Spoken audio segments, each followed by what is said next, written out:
Prečo ste sa rozhodli podnikať? Každý človek v období svojho života príde do štádia, keď je pre ňoho dôležité robiť niečo najlepšie, ako vie a plniť si svoj sen, a stalo sa to aj mne. A rozhodla som sa, že jednoducho nechcem robiť pre niekoho iného a niečo iné, ale chcem robiť to, čo je pre mňa bytostné a to, čo je pre mňa dôležité, to, čo viem robiť a čo viem vytvoriť a predať to ďalej, aby ľudia z toho mali radosť a tešili sa z toho, tak preto som sa rozhodla podnikať. S akými problémami ste sa stretli pri podnikaní a zároveň čo by uľahčilo vaše podnikanie?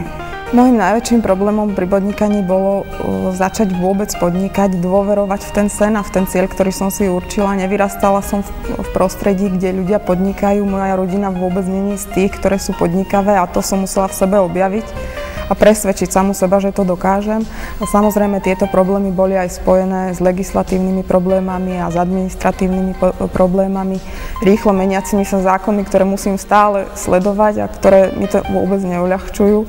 A čo by mi uľahčilo podnikať? Uľahčilo by mi podnikať, keby sa v našom štáte práve tá legislatíva ukľudnila a mala by som jednoducho istotu, že budúci mesiac sa nezmení znova zákon a ja ho nebudem musieť hľadať niekde krvopotne, aby som niekde nezabudla zaplatiť zdravotnú poisťovňu, ktorá minulý mesiac bola úplne iná, ako bude budúci.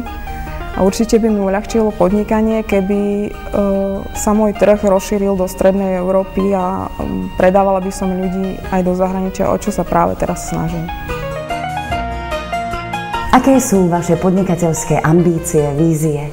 Moje ciele by som rozdelila na primárne a sekundárne. Primárnym cieľom je vydržať v podnikaní v tom, aby tá energia, ktorú sa snažím predávať, tá pozitívna energia ostala stále v tých mojich veciach a v tých výrobkoch, aby udržala si pečať mňa a moje energie a robila radosť ľuďom ďalej. A tým sekundárnym cieľom je možno vytvoriť nejaký komplexný internetový obchod, ktorý by sa rozšíril ďalej aj za hranice nášho štátu a robil radosť iným ľuďom, ktorý by samozrejme spravil radosť aj mne.